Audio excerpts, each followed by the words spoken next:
Neutral Sweden created the deadliest anti-aircraft weapon of World War II, then sold it to everyone. The Bofors 40mm gun shot down more aircraft than all other anti-aircraft weapons combined, protecting both Allied invasions and Nazi strongholds with equal efficiency. This is the story of how a peace-loving nation accidentally armed the entire world.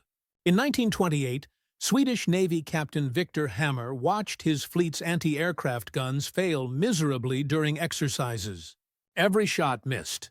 Frustrated, he approached Bofors, a Swedish steel company making everything from kitchen sinks to artillery. His demand was simple: create a gun that could actually hit aircraft.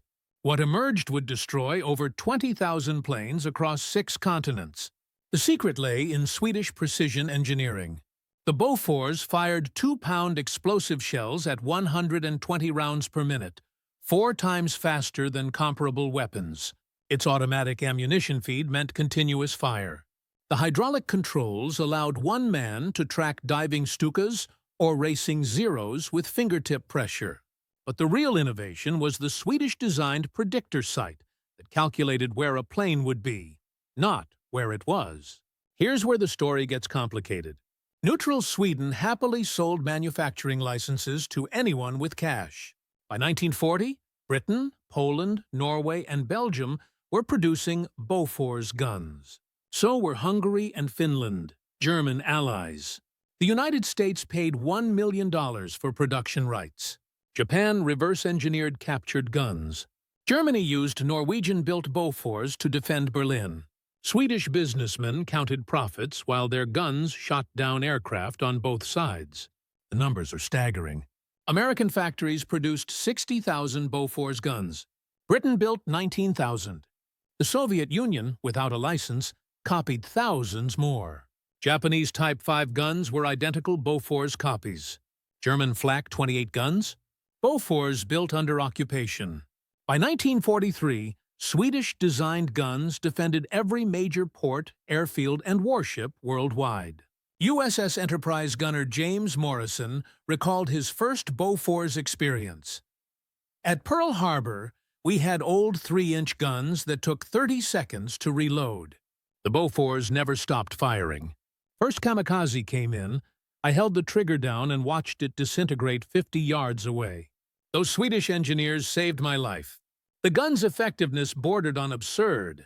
During Operation Overlord, ship-mounted Bofors created a steel curtain over Normandy beaches. Of 435 Luftwaffe sorties on D-Day, Bofors guns claimed 312 kills. At Okinawa, 19-year-old seaman Robert Baker shot down 5 kamikazes in 4 minutes with a single Bofors mount. The gun was so effective that pilots changed tactics, attacking from higher altitudes where accuracy dropped, but survival rates improved. Sweden's neutrality created surreal situations. Bofors technicians in Eskilstuna received combat reports from both sides, improving designs based on German and Allied feedback simultaneously. Swedish factories worked overtime, filling orders from London and Berlin, sometimes shipping guns to opposing forces on the same day. When Allied bombers emergency landed in Sweden, crews were amazed to find their aircraft guarded by the same Bofors guns protecting their bases in England.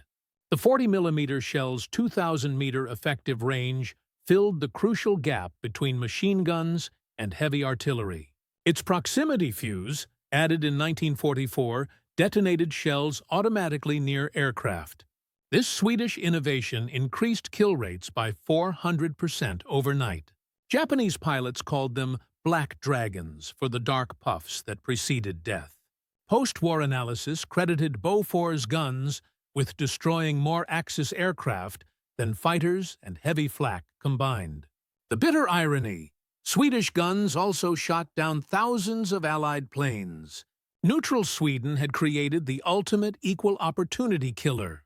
When war ended, surplus Bofors guns armed 90 nations. Modern variants still protect warships today. The Bofors 40mm remains history's most successful anti-aircraft weapon because Sweden perfected what others thought impossible. A gun accurate enough to hit aircraft, simple enough for mass production, and reliable enough to function in Arctic cold or desert heat. By maintaining neutrality while arming humanity's deadliest conflict, Sweden proved that in war, the best business is selling shovels to both sides, especially when those shovels shoot explosive shells at 2,000 feet per second.